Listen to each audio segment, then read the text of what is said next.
guys, how's it going? It's your boy Rupert here coming at us today with another video. In today's video, I asked my social media followers to ask me for some advice for a YouTube video.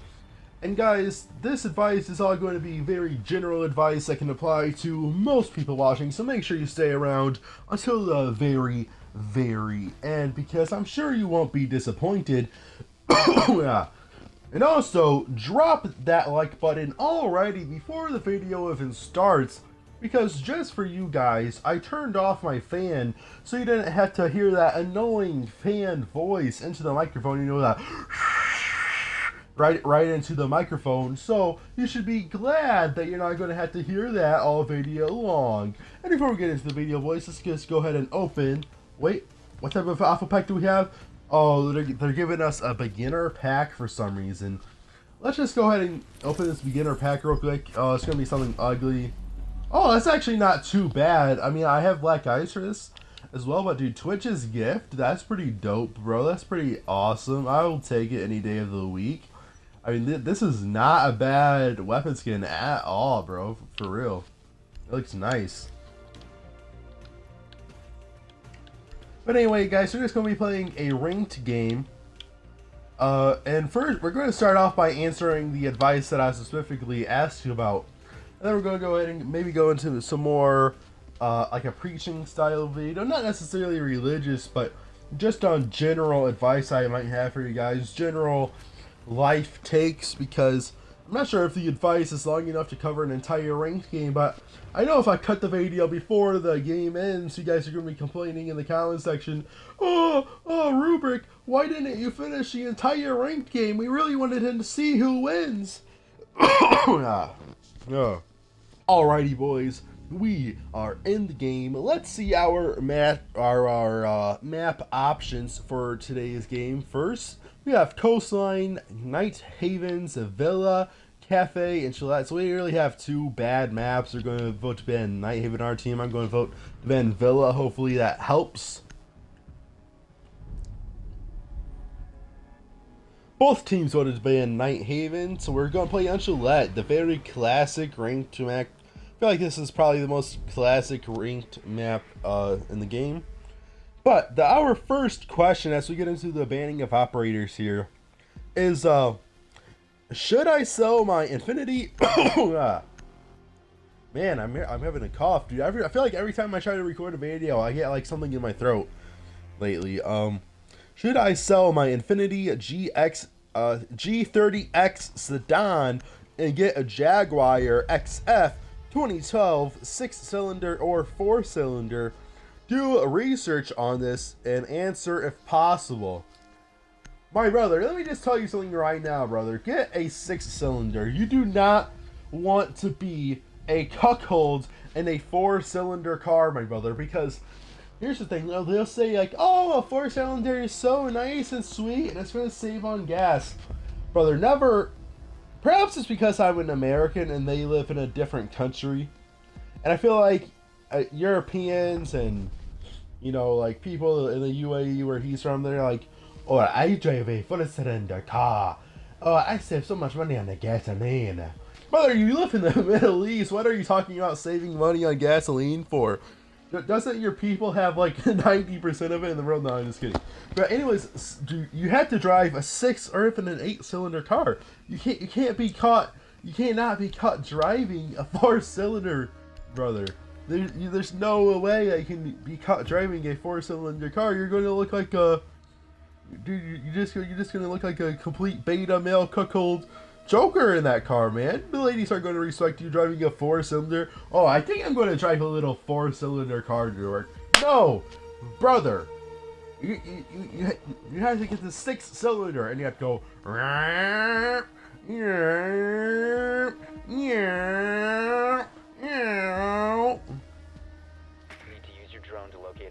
Every time that the red light turns green, you have to take off as fast as possible to be a complete alpha male.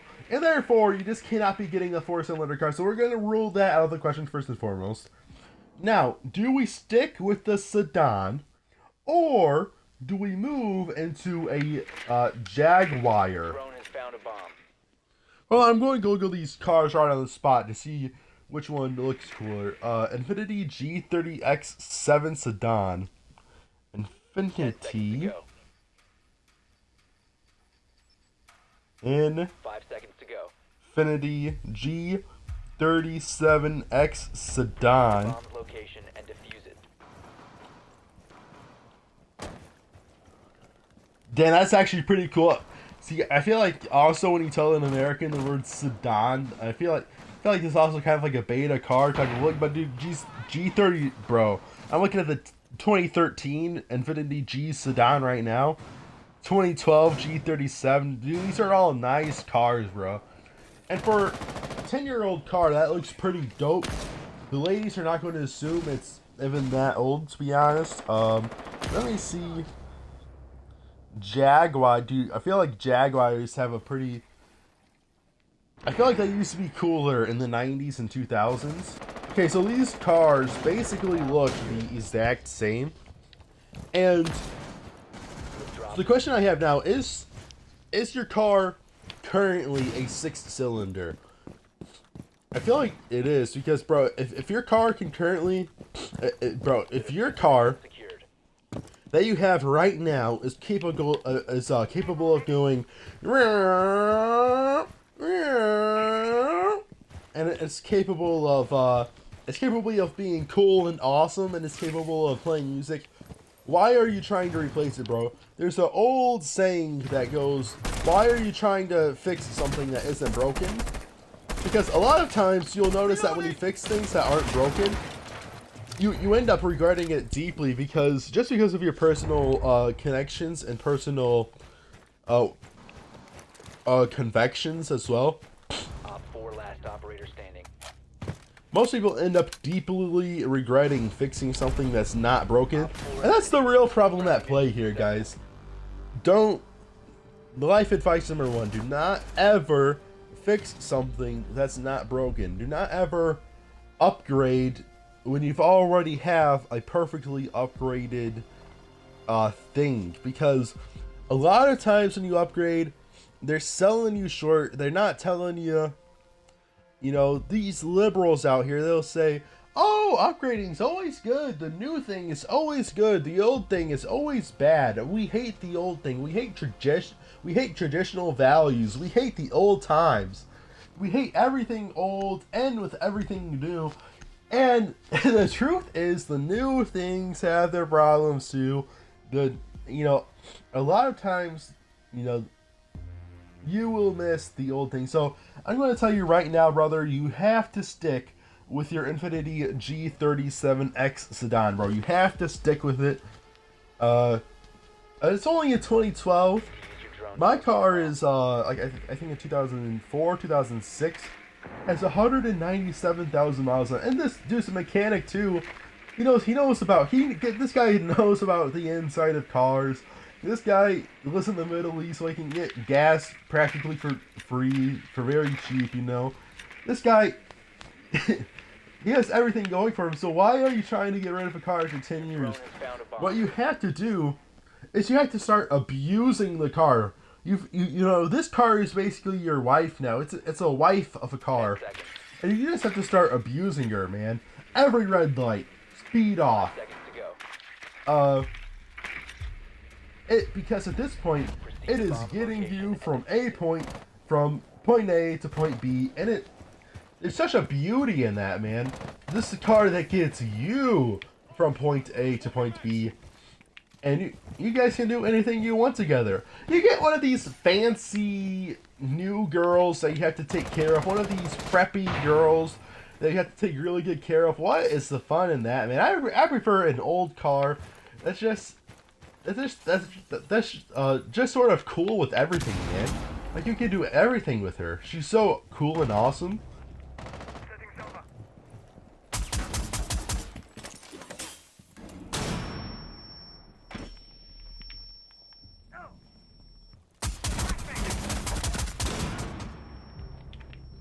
I mean, here's the thing. It would be different.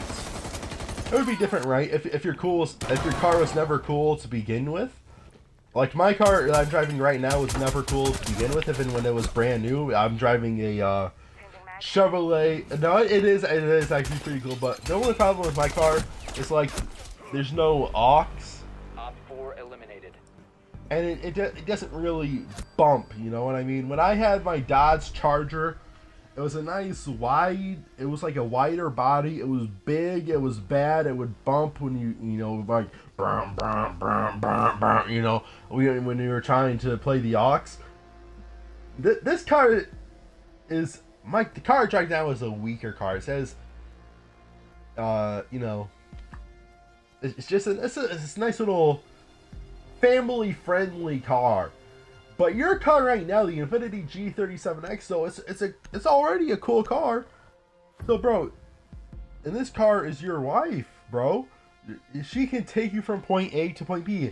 Why are you trying to get a new girl, this new preppy girl that you're going to have to take care of and be, oh, we can't do anything in my new car. We can't do anything in my new car. Oh, no, don't touch my new car. Don't touch my new car. Type of thing. When it could just be chill. When it could just be chill in your Infiniti G37X. So, my absolute advice to you is 100% keep your current car until the day that she dies, brother, and take good care of her.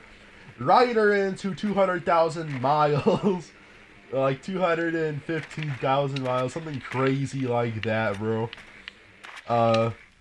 Till the absolute day where you have to take her to the junkyard and just have her scraped. Do people in Europe have scrap yards that they could, to where they can get, like, paid for the metal when their car just absolutely, like, will not go any further? Can they still get paid for the metal of their car like we can in America?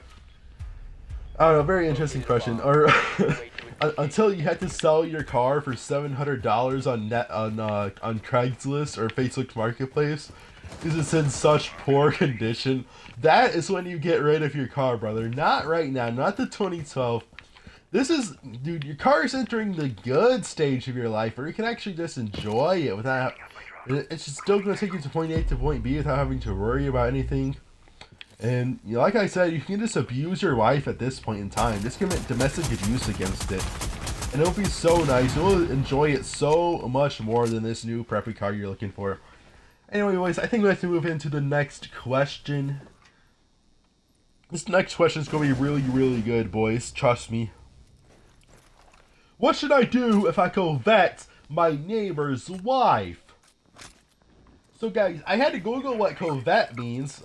And it's not like a Corvette like the cars, so stop thinking like that. Because we're out of the cars now, and now we're into coveting our neighbor's wife. And so I googled what the word covet means, and apparently it means to lust after. So what should you do if you lust after your neighbor's wife? First and foremost, a woman asked me this question, so I have to answer in the regards of a woman. And so then my question would be, neighbor's wife to who? Is it, does your neighbor's wife have a husband?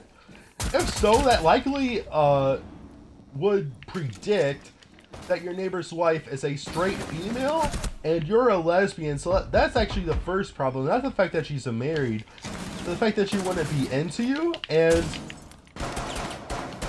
oh, hold on, it's a 1v2 situation. Okay, we lost. Perfect. So she's not going to be into you because she's straight, you're a lesbian, and you're coveting her, right? So the obvious answer would be to jerk off to thoughts about her. Because we've all been into this scenario, really. I feel like the natural thing to do, that's just, you know, the fleshly desires. You don't actually have to talk to her about this. You don't have to try to ruin anything. You don't have to stir anything up. Dude, just, you know, jerk off, get your rocks off, and move on, really, just from it. Secondly, you might need to add more eggs to your basket. I feel like trying that would be a really good idea. Just, if you're so obsessed with this one egg, just add more eggs. And apparently, you will, what should happen after that is you should get attached to the new egg that is in your basket at a very rapid, unhealthy pace, and you guys will become attached to each other. Secure the bombs. And then that will be the new fling for you. So already you've basically broken up with your neighbor's wife, and you move on to this new girl because the thing is, basically when you have a crush on them, you're already dating them in your head. You're already basically with them in your head. So if you're actually with somebody that can help you move on from this relationship in your head that you've created for yourself, into something real, and then after you break up with the second person, or if you guys die together, that's great too, but assuming you guys break up, then you're actually breaking up with both of them, and you can just move on in life. But let's just say, for instance, what if both of those things don't work?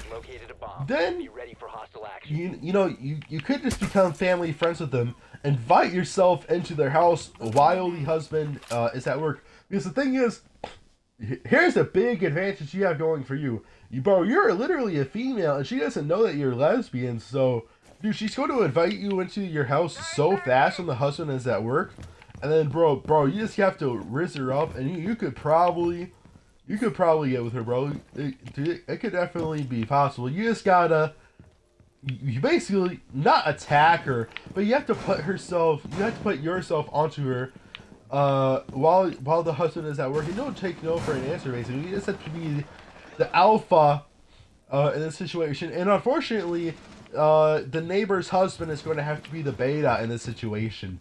Now, let's say if you're a male, in this situation, you're co-vetting the neighbor's wife, so your neighbor's wife is straight, and she could be into you as well.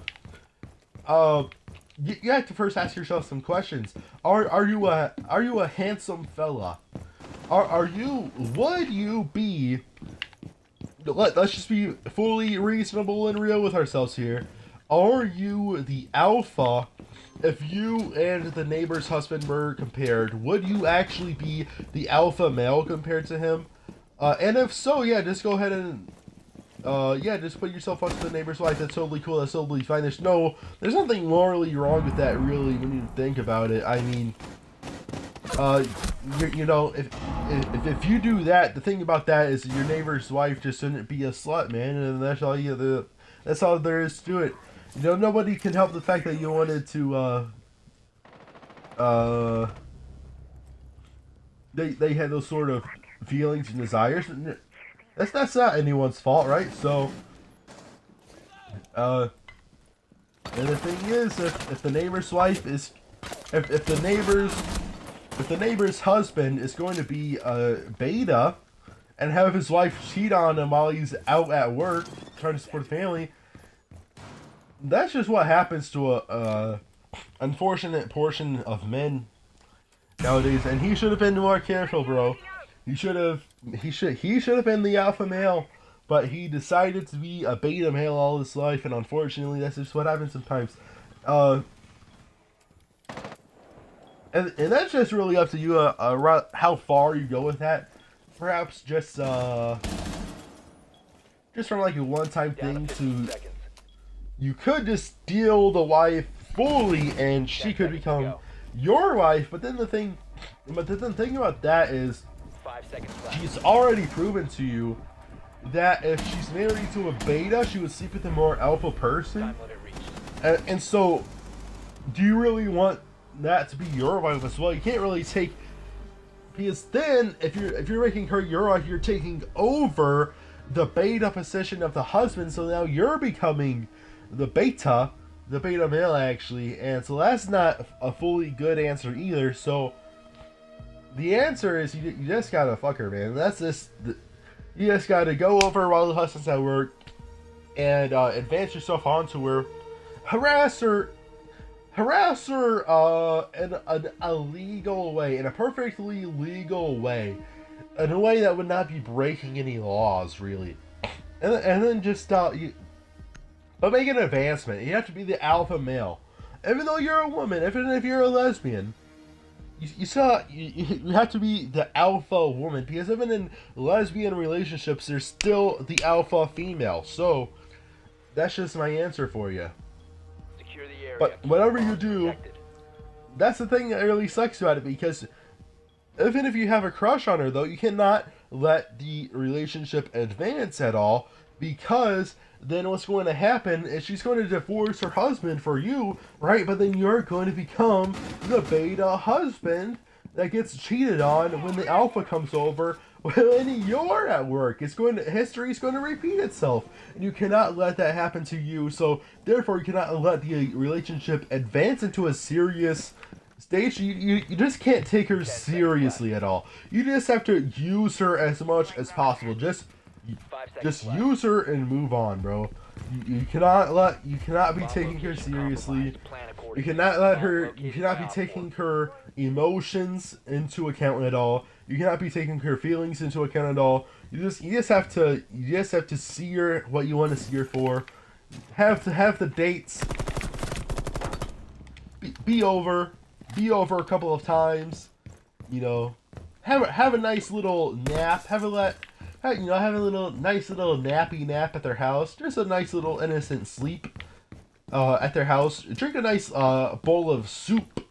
Nice little bowl of chicken noodle soup.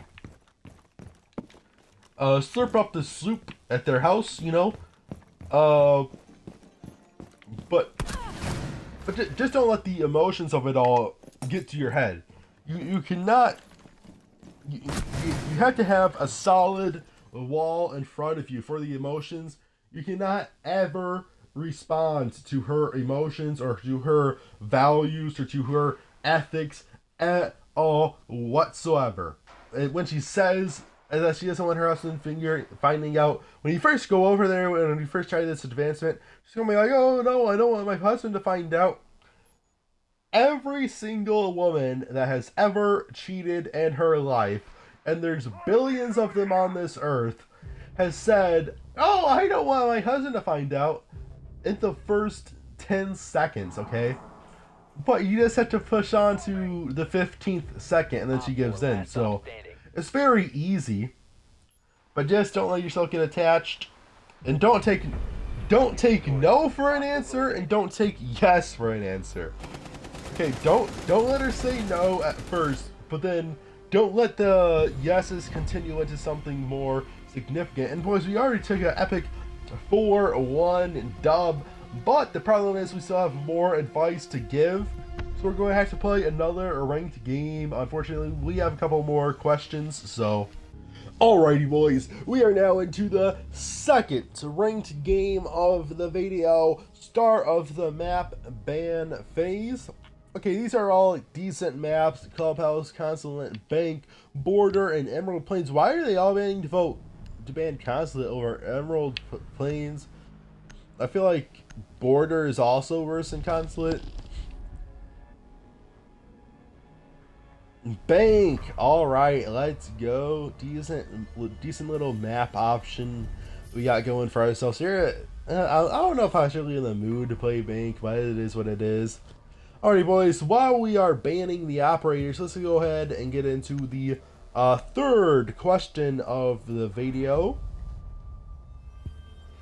Give me something to say to the next scammer who calls my phone. Guys, I really should have thought of something funny. I should have thought of something funny to say here, but unfortunately, I never really think about my videos.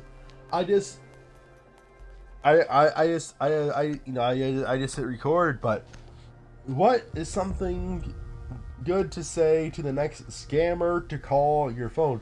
To be honest, I don't know, because I have my phone calls, what's it called? I have my phone calls basically, well, Google will automatically deny any single phone number that has ever been reported as a scam telemarketer. So you can see that a telemarketer called you, but it just says spam call automatically denied. So you can call them. You can call them back and see what they wanted, but Google will automatically tell you that it's a scam caller. So that's pretty nice. So I've never actually answered the phone to a scam call before, and I feel like this is maybe more of a more olden days question as well. Yeah, those old phones, you know, you constantly had the telemarketers and stuff. But what would you say to one? A lot of times, you know, they were Indian or Asian too, so, I mean, these people could barely speak English, and they wouldn't even understand any sort of references you made anyway. So trying to be funny to them is kind of irrelevant, because, you know, there's like, oh, hello, I called you to tell you about the fact that I am the FBI, and you know, you owe me a $50 gas station gift card, and if you don't give me a $50 gift card, I come to your house and arrest you right now.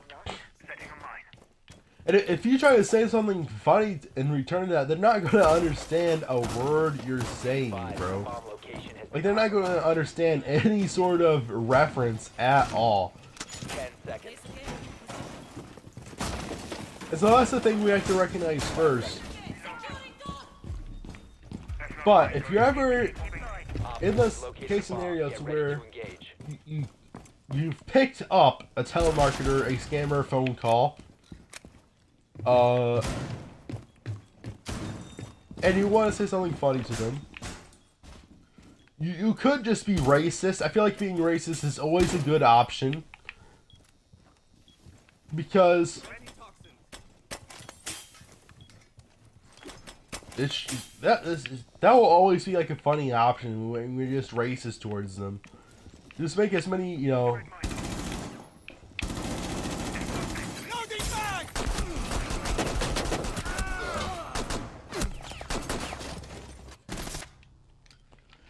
Well, boys, we got Shield Rush right there, so, but yeah, you could just, you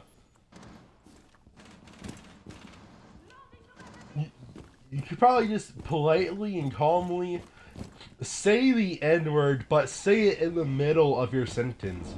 And don't just be like, look, you stupid N-word, but just start the sentence politely, and just lead into the N-word with the hard R multiple times throughout your conversation, and just keep on saying it at the most random times throughout your sentence.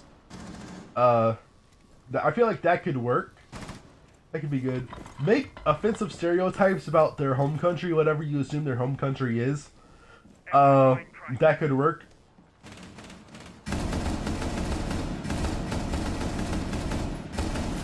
Be like, whatever they threaten you with on a scam call, be like, oh, you need to give a $17 gift card on us, this and this is going to happen to you. You respond with, oh, no, I wouldn't ever want this and that to happen to me, because, you know, you guys in India, you go on the streets, you guys just have massive diarrhea on the streets, and bro, if I couldn't even imagine having to do that and dealing with this and that at the same time, so that must be really horrible for you guys. And that's another thing too, just whatever they say is going to happen to you, freak out about it, and don't stop freaking out about it, bro. If they say you're going to be arrested by the IRS at your house, you're like, oh no, not the IRS.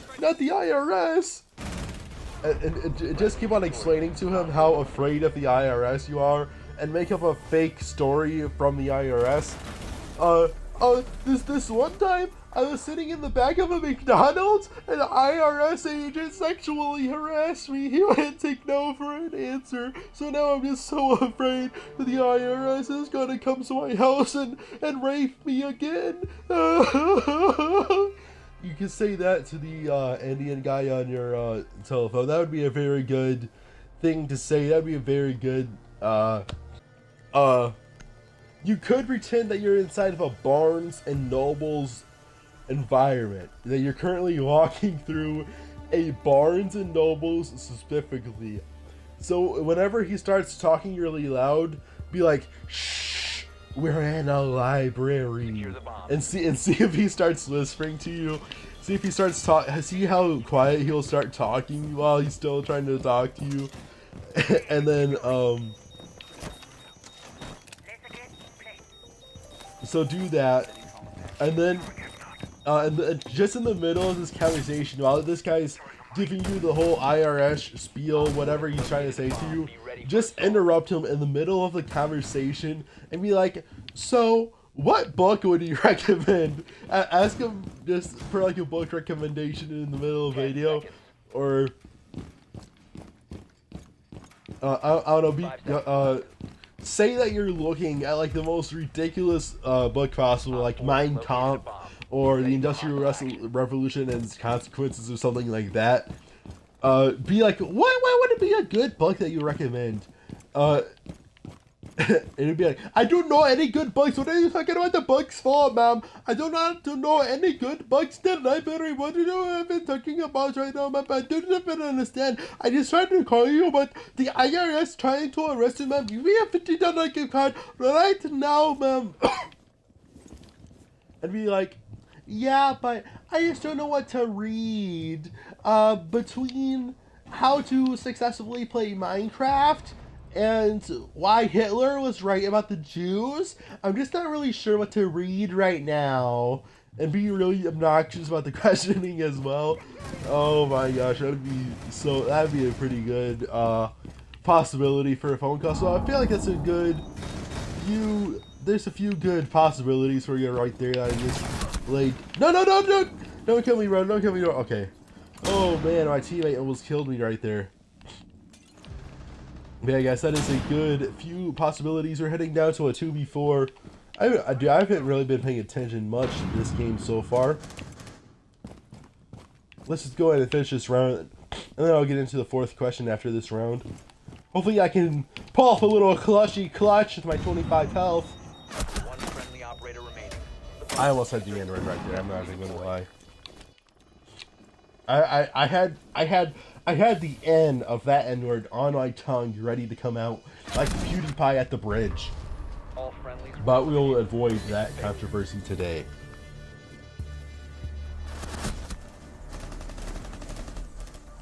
Alrighty, the fourth question of the day comes from my friend. I want to say his name so bad because whenever I say this guy's, whenever I see this guy post anything on my social media, I always say his full name. Because his name is pretty funny. He has like an Italian name.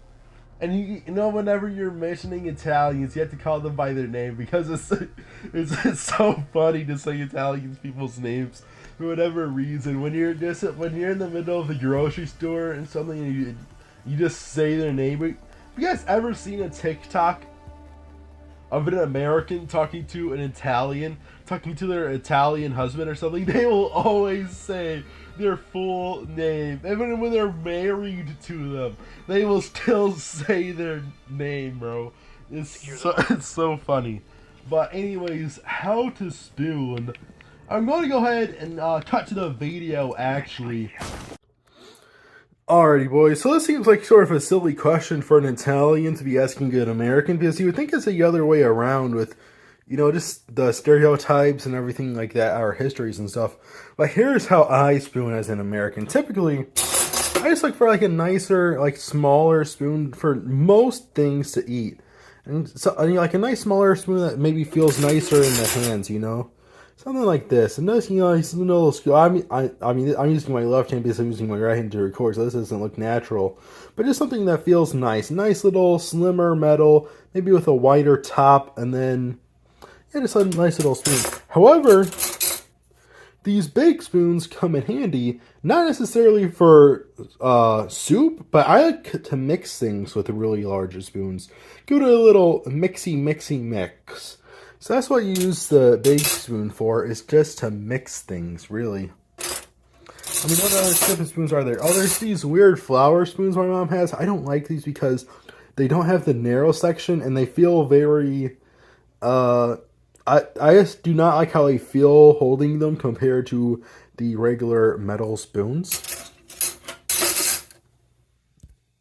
And another reason you might use the larger spoon, which is, I don't know if you guys can tell, but this is actually a very large spoon that I'm holding right here. Let me get a comparison.